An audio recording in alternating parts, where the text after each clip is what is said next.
Welcome to daily fact current affair initiative. और इस new series में हम शुरुआत करने जा रहे हैं current affair specially for HGS and allied. यहाँ पर जो है वो करंट अफेयर के साथ जो है वो हम स्टैटिक फैक्ट्स को भी डिस्कस करेंगे। ये पार्ट 1 है, न्यू सीरीज़ है। अगर आपको हमारा इनिशिएटिव अच्छा लगता है तो प्लीज़ सपोर्ट एंड शेयर। तो शुरुआत करते हैं करंट अफेयर के साथ, प्लस साथ में स्टैटिक फैक्ट्स भी जो है वो इसमें रहेंगे। तो फर्स्ट है global gender gap report released by the world economic forum. ये जो है वो रिपीटेड टर्म्स जो है रिपीटेड टाइम अगर हम देखें यहाँ से जो है एग्ज़ाम में पूछा जाता है कि ये जो वर्ल्ड इकोनॉमिक फोरम है प्लस साथ में इसकी जो रिपोर्ट्स हैं, इसको हम ऑलरेडी एक करंट अफेयर की वीडियो में कवर कर चुके हैं मई मंथ में। तो मई मंथ के करंट अफेयर का जो सेकंड पार्ट है वहाँ पर जो है वो आपको जो है वो वर्ल्ड इकोनॉमिक फोरम के रिगार्डिंग जो सारी रिपोर्ट्स है उसको मेंशन किया है वहाँ पे। तो ये जो रिपोर्ट है जेंडर गैप रिपोर्ट, ये जो है वो बहुत इंपॉर्टेंट है और डायरेक्ट जो है वो एग्ज़ाम में यहाँ से क्वेश्चन जो है वो बन जाता है। देन उसके बाद नेक्स्ट है 42nd अमेंडमेंट एक्ट। जो 42nd अमेंडमेंट एक्ट है ये 1976 में हुई थी। यहाँ पर जो है वो 39A, 43A और 48A ये जो है वो डीपीएसपी में ऐड हुआ है। डीपीएसपी जो है वो पार्ट 4 ऑफ द कॉन्स्टिट्यूशन में मेंशन है, यानी कि पार्ट 4 में मेंशन है। और यहाँ पर डीपीएसपी जो है वो 3 पार्ट्स में डिवाइडेड है, एक सोशलिस्ट, एक गांधीयन और थर्ड जो है वो लिबरल इंटेलेक्चुअल। ये 3 प्रिंसिपल्स है जिसमें जो है वो डीपीएसपी जो है वो यहाँ पर डिवाइडेड है। और डीपीएसपी जो है वो 36 से लेकर 51 तक जो है वो बहुत इंपॉर्टेंट है। यहाँ से जो है वो क्वेश्चन जो है वो हर साल बनता है, तो हम इन्हें डायरेक्ट जो है वो टू द पॉइंट लर्न कर सकते हैं। देन उसके बाद नेक्स्ट है CBCP, यानी कि सेंट्रल पोल्यूशन कंट्रोल बोर्ड। ये बना था 1974 में और इसको बनाया था ministry of environment, forest and climate change. मतलब ये जो बना है ये बना है by an act of parliament, यानी कि एक स्टैट्यूटरी बॉडी है। और जो ये अंडर आता है, किसके अंडर आता है? It came under the water act 1974। तो ये वाटर एक्ट 1974 ये भी एग्जाम में ऑलरेडी पूछा गया है, प्लस साथ में सेंट्रल पोल्यूशन कंट्रोल बोर्ड, ये इसके बारे में भी एग्जाम में डायरेक्ट जो है वो पूछा गया है। देन उसके बाद नेक्स्ट है लाला लाजपत राय। लाला लाजपत राय की रिगार्डिंग इंपॉर्टेंट फैक्ट, क्योंकि हमारा यहाँ पर इस इनिशिएटिव के अंडर जो फोकस है वो ये है कि हम क्या करेंगे, स्टैटिक फैक्ट्स जो प्रीलिम बेस्ड इंपॉर्टेंट है उनको भी साथ में कवर करेंगे।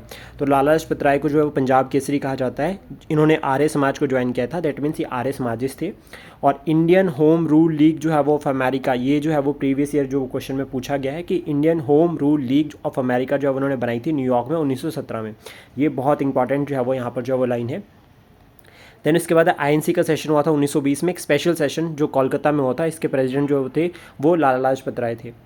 लिटरेसी वर्क की अगर हम बात करें तो young India, political future of India, the depressed classes, message of the Bhagavad Gita, England debt to India, evolution of Japan. तो ये कुछ लिटरेसी वर्क है लाला लाजपत राय का। डायरेक्ट जो है वो यहाँ से क्वेश्चन जो है एग्जाम में बनने के चांसेस जो है वो डबल है, मतलब काफ़ी चांसेस है यहाँ से जो है वो एग्जाम में क्वेश्चन आ सकता है। देन उसके बाद nuclear supplier group. Nuclear supplier group की अगर हम बात करें, एनएसजी अभी न्यूज़ में भी है ये काफ़ी, और ये जो है वो रिपीटेड यहाँ से भी क्वेश्चन बनता है। तो न्यूक्लियर सप्लायर ग्रुप जो है वो 1974 में बना था in response to the nuclear test. Bharat के जो न्यूक्लियर टेस्ट, जो भारत ने न्यूक्लियर टेस्ट किया था उसके रिस्पॉन्स में एक ग्रुप बनाया गया था 1974 में। इंडिया इसका मेंबर नहीं है। All India anti untouchability league जो है वो सितंबर 1932 में बनाई थी महात्मा गांधी जी ने। तो ये जो है वो कहीं ना कहीं एक all India depressed classes league जो BR अम्बेडकर ने बनाई थी, और all India anti untouchability league ये बनाई थी 1932 में गांधी जी ने। तो यहाँ से जो है वो क्वेश्चन ऑलरेडी पूछा गया है। देन उसके बाद नेक्स्ट है the man who knew infinity, biography of. ये किसकी बायोग्राफी? ये है एस रामानुजा की। देन उसके बाद है Calcutta Unitarian committee. Calcutta Unitarian committee जो है वो ये बनाई थी राजा राम मोहन रॉय ने 1823 में, और यहाँ पर जो है वो 1825 में इन्होंने वेदांता भी बनाया था। तो 1825 ये इसलिए न्यूज़ में थी क्योंकि 1923 में से 100 ईयर हुए थे और 2023 में इसको 200 ईयर हो गए हैं, तो इसलिए ये जो है वो न्यूज़ में थी। देन उसके बाद सेंट्रल हिंदू कॉलेज, ये और या फिर सेंट्रल हिंदू कॉलेज या स्कूल भी इसको कहीं कहीं कहा गया है। तो ये बनाया था एनी बेसेंट ने। एनी बेसेंट के 2 न्यूज़पेपर थे, एक थे न्यू इंडिया और दूसरा कॉमनवेल। तो ये दोनों जो है वो बहुत इंपॉर्टेंट है, कॉमनवेल और न्यू इंडिया, ये एनी बेसेंट के थे। और यंग इंडिया जो है वो किसका था? यंग इंडिया जो था वो गांधी जी का था। देन उसके बाद है केशव चंद्र सेन। केशव चंद्र सेन की अगर हम बात करें तो 1838 से लेकर 1884 तक के बीच का जो है उनका टैनूर रहा है। इसमें 1854 में जो है वो ही become the member of the Asiatic society of Bengal. Then उसके बाद 1855 में इन्होंने एस्टेब्लिश किया था ब्रिटिश इंडिया सोसाइटी। 1870 में जो है वो ये इंडियन रिफॉर्म एसोसिएशन फाउंड की थी इन्होंने। देन उसके बाद 1881 में फाउंडेड नबो विधान।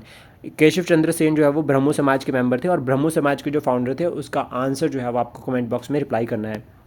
देन उसके बाद है स्वयं जो है वो एक पोर्टल है, फ्री ऑनलाइन एजुकेशन प्रोग्राम है जिसमें जो फोकस किया जा रहा है access, quality and access, equity and quality, यानी कि एक तरह से क्वालिटी एजुकेशन पर जो है वो यहाँ पर प्रमोट किया जा रहा है क्वालिटी एजुकेशन को, प्लस साथ में यहाँ पर फोकस है फ्री एजुकेशन प्रोवाइड करना विया ऑनलाइन पोर्टल। देन उसके बाद है मतोश शिन्होश मैनिफेस्टो। ये मैनिफेस्टो जो है वो यूरोपियन यूनियन का है, जहाँ पर जो उन्होंने फोकस किया है वो क्या है कि use of space as a source of power. इन्होंने क्या किया है कि जो स्पेस का यूज़ करना है वो एज अ पावर जो है वो टारगेट है। ये यूरोपियन यूनियन का इनिशिएटिव है। और यूरोपियन यूनियन अगर हम बात करें यहाँ पे, तो यूरोपियन यूनियन की जो स्पेस एजेंसी है वो बनी थी 1975 में। नासा कब बनी थी, इसका आंसर आप कमेंट बॉक्स में कर सकते हैं। प्लस साथ में इसरो भी जो है वो कौन से ईयर में फाउंड की गई थी, उसका आंसर भी आप कमेंट बॉक्स में बता सकते हैं। देन उसके बाद है हेल्थी स्टेट्स प्रोग्रेसिव इंडिया। ये रिपोर्ट जो वो लॉन्च करी है नीति आयोग ने। नीति आयोग जो है वो 2015 में जो है वो बना था। इसको नीति आयोग ने रिप्लेस किया था प्लानिंग कमीशन को। और ये प्लानिंग कमीशन जो है वो जिसमें जो है वो 5 ईयर प्लान बेस्ड हमने ये यूएसएसआर से जो है वो मॉडल अडॉप्ट किया था। देन उसके बाद नीति आयोग की अगर हम यहाँ पर बात करें तो national institution for transforming India, full form एक बार पूछी गई है यूपीएससी में ही जो है वो ये स्टेटमेंट जो है वो पूछी गई है। नीति आयोग स्टैंड्स फॉर, और नीति आयोग जो है वो कहीं ना कहीं कोऑपरेटिव फेडरलिज्म पर जो है बेस्ड है। Cooperative and competitive both federalism पर यहाँ पर बेस्ड है। नीति आयोग जो है वो थिंक टैंक है सरकार का। इसका जो चेयरमैन नीति आयोग में जो है वो प्राइम मिनिस्टर का रोल बहुत इंपॉर्टेंट रहता है। और यहाँ पर मेंबर्स अगर हम बात करें तो जो सीएम होते हैं सारे स्टेट्स के, वो इसके मेंबर होते हैं। देन उसके बाद है CSTO 1992 में बनी थी, रशिया ने इसको बनाया था। और मेंबर्स की अगर हम बात करें यहाँ पर रशिया, अर्मेनिया, बेलारूस, ठीक है, कजाकिस्तान, तजाकिस्तान और किर्गिस्तान, ये जो इसके मेंबर नेशंस है। इससे भी क्वेश्चन जो है वो एग्जाम में बन रखा है। देन उसके बाद हाउथीज़ की अगर हम बात करें तो ये ईरान बेस्ड टेररिस्ट या रिबेल ग्रुप है, कहाँ पर, यमन में। उसके बाद नेपच्यून एक्सरसाइज, ये नाटो ने कंडक्ट करवाई है, कहाँ पर, मेडिटेरियन सी में। और ये मैरीटाइम एक्सरसाइज है, तो यहाँ से नाटो इंपॉर्टेंट हो जाता है। 32 मेंबर्स हुए हैं। और आपको बताना है कि रिसेंटली अभी जो है वो नाटो में न्यू मेंबर ऐड हुआ है, वो कौन सा नेशन है। देन उसके बाद है फाल्कन 9 क्या है, स्पेस एक्स रॉकेट है, लॉन्च्ड बाय द नासा ने इसको लॉन्च किया था। स्पेस एक्स जो है वो प्राइवेट आर्म है यूएसए की। देन उसके बाद पैसेक्स नेवल एक्सरसाइज किसके बीच में, इंडिया और रशिया के बीच में जो है वो ये एक्सरसाइज है। नेट जीरो इमिशन के टारगेट्स देख लेते हैं, क्योंकि मैच द फॉलोइंग में यहाँ से क्वेश्चन बन सकता है। अभी तक नहीं पूछा गया है, तो इसलिए ये भी इंपॉर्टेंट है। चाइना की अगर हम बात करें तो 2060 यानी कि 2060 तक चाइना का टारगेट है। यूरोपियन यूनियन का टारगेट है 2050 का, फ्रांस का टारगेट है 2050 तक का, और इंडिया का टारगेट है 2070 का, कि हमें जो है वो नेट जीरो बनना है 2070 तक।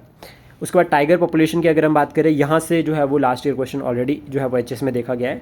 जिम कॉर्बेट नेशनल पार्क में सबसे ज़्यादा है। देन उसके बाद आंदीपुर में है। देन उसके बाद काजीरंगा में है। तो ये जो है वो सीक्वेंस है, इसको हम समझ सकते हैं। और यहाँ से भी जो है वो डायरेक्ट इस तरह से क्वेश्चन बन सकता है।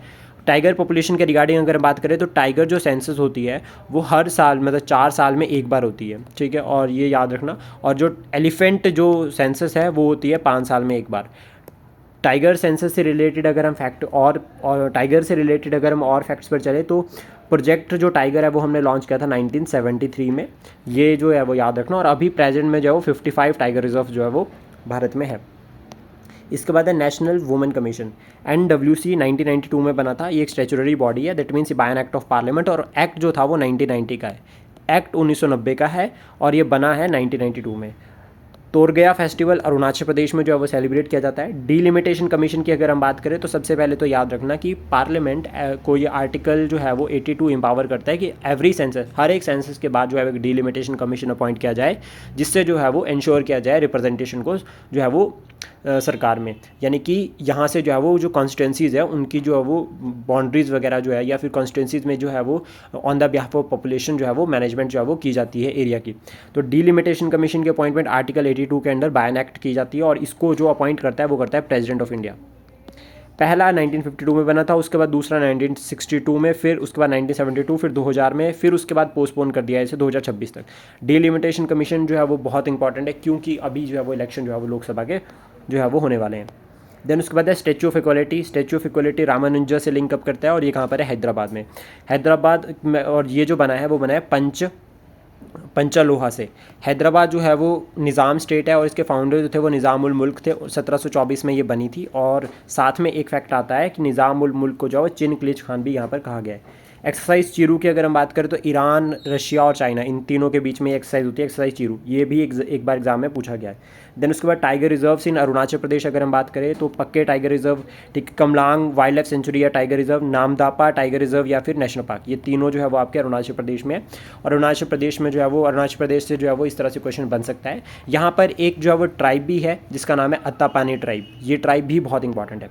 मेदरम यात्रा की अगर हम बात करें, तेलंगाना में जो है वो ये सेलिब्रेट की जाती है यात्रा। कोया ट्राइब जो है वो इसको सेलिब्रेट करती है, ट्राइबल फेस्टिवल है, दैट मीन्स ये second largest festival of India after Kumbh. Kumbh के बाद जो है वो सेकंड लार्जेस्ट ट्राइबल फेस्टिवल है, या कुंभ के बाद ही इंडिया का सबसे सेकंड लार्जेस्ट फेस्टिवल है। देन उसके बाद एनुअल फ्रंटियर रिपोर्ट, इसको रिलीज़ करता है यूनाइटेड नेशन डेवलपमेंट प्रोग्राम। उसके बाद comprehensive economic partnership agreement between India and UAE, India और यूएई के बीच में कॉम्प्रहेंसिव इकोनॉमिक पार्टनरशिप एग्रीमेंट जो है वो हुआ है। प्लस साथ में इंडिया ने जो है वो आल्सो साइन विद, ये जो कॉम्प्रहेंसिव इकोनॉमिक पार्टनरशिप एग्रीमेंट है ये जापान और साउथ कोरिया के साथ भी जो है वो साइन किया है। यूएई के साथ जो साइन किया है वो जो फोर्स में आया है वो आया 1 मई 2022 को।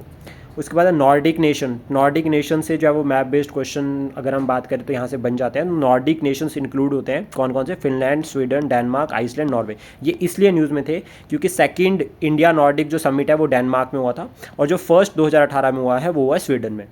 उसके बाद सेग जो है वो एक पाइपलाइन इनिशिएटिव है, under sea natural gas pipeline. ये कहाँ से चल रही है, Oman UAE to India, under sea चलेगी और अरेबियन सी के थ्रू। देन उसके बाद कन्हारी केव्स, कन्हारी केव्स जो है महाराष्ट्र में है। ये कहाँ पर है, संजय गांधी नेशनल पार्क में। आपको बताना है कि अजंता और एलोरा केव्स है वो कौन सी स्टेट में जो अभी प्रेजेंट में है। देन उसके बाद है statue of inequality in India, state of inequality in India. ये जो रिपोर्ट है ये लॉन्च करता है economic advisory council to PM, जो है वो ये रिपोर्ट जो वो रिलीज़ करते हैं। Travel and tourism index world economic forum release करते हैं, और इसमें इंडिया का रैंक 2021 के लिए जो है वो 54 था, और 2019 में अगर हम बात करें तो 34, 2018 में 40। आपको प्रेजेंट टाइम में बताना है कि 2023 में या 23-24 में जो है वो इसमें रैंक जो है वो कितना है, क्योंकि ये जो है वो इस तरह से स्टेटमेंट बन सकती है यहाँ से कि ट्रैवल एंड टूरिज्म जो है वो रिपोर्ट है वो कौन लॉन्च करता है। State of global climate report, इसको रिलीज़ करते हैं वर्ल्ड मेट्रोलॉजिकल ऑर्गेनाइजेशन। खेल रत्न अवार्ड जो है वो कंस्टिट्यूट किए गए थे 1991-92 में, और फर्स्ट जो मिला था वो मिला विश्वनाथ आनंद को। देन उसके बाद अर्जुना अवार्ड कंस्टिट्यूट हुए थे 1961 में। ये सेकंड हाईएस्ट स्पोर्ट्स अवार्ड है, फर्स्ट जो है वो मेजर ध्यानचंद खेल रत्न अवार्ड है। द्रोणाचार्य अवार्ड की बात करें तो 1985 में जो है वो कंस्टिट्यूट किए गए थे। ट्राइबल ऑटोनोमस काउंसिल में जो है वो 30 मेंबर होते हैं, ठीक है, याद रखना। 26 इसमें इलेक्टेड होते हैं, और 4 जो है वो इसमें नॉमिनेटेड होते हैं गवर्नर के द्वारा, यानी कि गवर्नर। और ये कौन सी स्टेट, जो 6th शेड्यूल में जो है वो आपकी 4 स्टेट्स आती है, असम, मेघालय, त्रिपुरा, मिजोरम, उन पर जो है वो ये अप्लाइड होता है। इसके अपोजिट 5th शेड्यूल में 10 स्टेट्स आती है जहाँ पर जो है वो ट्राइबल एडवाइजरी काउंसिल होती है, और इस एडवाइजरी काउंसिल में 20 मेंबर होते हैं, और ये ट्राइबल एरिया जो है वो प्रेसिडेंट डिसाइड करता है। त्रिपुरा की अगर हम बात करें, प्रिंसली स्टेट्स थी, 13th सेंचुरी से लेकर 1949 तक ये प्रिंसली स्टेट थी। उसके बाद इन्होंने इंस्ट्रूमेंट ऑफ असेसन जो साइन किया था, और ये पार्ट सी स्टेट जो है वो बनी थी 1949 में। 1956 से लेकर 63 तक जो है वो ये यूनियन टेरेटरी थी, इंपॉर्टेंट, और फुल फ्लैश स्टेट जो है वो बनी है 1972 में। तो क्वेश्चन बन सकता है कि कौन सी स्टेट जो है वो पहले यूनियन टेरेटरी थी। हिमाचल भी जो है वो यूनियन टेरेटरी थी before becoming a full flash state. उसके बाद जीरो वैली की अगर हम बात करें तो यह अरुणाचल प्रदेश में, इसको म्यूजिकल वैली भी कहा गया है, और ये जो है वो यूनेस्को टेंटेटिव लिस्ट के अंदर आती है। फेमस है यहाँ पर, एक फेमस ट्राइब यहाँ पर मिलती है, अपतानी ट्राइब, और ये ट्राइब जो है वो बहुत इंपॉर्टेंट रोल प्ले करती है एनवायरमेंटल कंजर्वेशन में।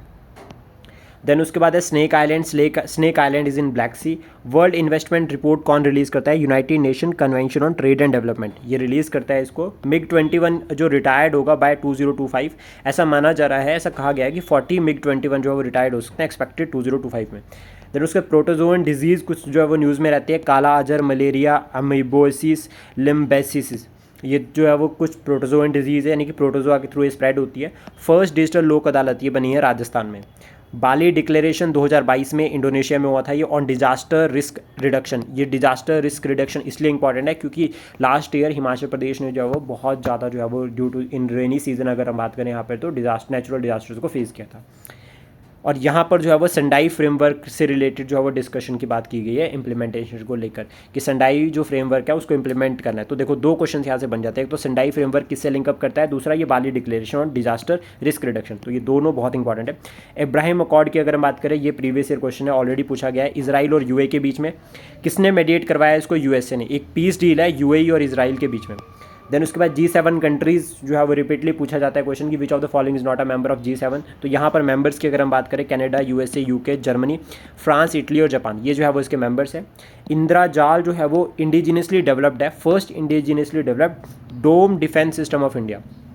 Global gender gap report world economic forum जो है रिलीज़ करता है। अनीमिया एलिमिनेशन टारगेट जो हमने रखा है वो रखा है 2047 का सॉरी। और यहाँ पर जो है वो टीबी मुक्त भारत का जो हमने टारगेट रखा है वो रखा है 2005 का, ये याद रखना। सिकल सेल अनीमिया का टारगेट क्या है वो आपको कमेंट बॉक्स में रिप्लाई करना है। देन उसके बाद है Asia Pacific economic partnership. Asia Pacific economic जो है वो ये 1989 में बनी थी। 21 इसके मेंबर है, हेडक्वार्टर जो है वो इसका सिंगापुर में है, इंडिया इसका मेंबर नहीं है। तो क्वेश्चन बन सकता है कि क्या भारत इसका मेंबर है, नहीं, भारत इसका मेंबर नहीं है। इसका जो मेन ऑब्जेक्टिव है वो क्या है, to promote free trade and economic cooperation throughout the Asia Pacific region. अब एशिया पैसिफिक रीजन में फ्री ट्रेड को प्रमोट करना, तो भारत ने कहा कि वी ऑलरेडी डूइंग दिस, हम सेपरेटली अलग अलग नेशन के साथ, फॉर एग्जाम्पल एशियान के साथ हम ऑलरेडी कर रहे हैं। और आपको साथ में बताना है कि RCEP regional comprehensive economic partnership, क्या भारत इसका मेंबर है या नहीं। मेजर ध्यानचंद स्पोर्ट्स यूनिवर्सिटी, ये बनी है मेरठ में। उसके बाद है रमन्ना काली टेम्पल और दक्षेश्वरी टेम्पल, ये दोनों जो है वो हिस्टोरिकल टेम्पल्स है। ये कहाँ पर है, बांग्लादेश में। ये बहुत इंपॉर्टेंट टेम्पल्स है और अभी रिसेंट में न्यूज़ में भी थे। देन उसके बाद है indexes by the NITI Aayog. NITI Aayog से रिलेटेड इंडेक्सेस जो रिलीज़ करता है नीति आयोग, जिसमें कंपोजिट वाटर मैनेजमेंट इंडेक्स आता है, इंडियन इनोवेशन इंडेक्स आता है, एक्सपोर्ट कम्पिटिटिवनेस इंडेक्स आता है, स्टेट हेल्थ इंडेक्स आता है और सस्टेनेबल डेवलपमेंट गोल इंडेक्स आता है। तो ये कुछ इंडेक्सेस हैं जो नीति आयोग रिलीज़ करता है। डायरेक्ट आप देखेंगे प्रीवियस ईयर क्वेश्चंस को तो यहाँ से डायरेक्टली पूछे गए हैं। तो आई होप हमारा ये इनिशिएटिव आपको अच्छा लगा हो। Please support, share and subscribe daily fact. Thank you for today.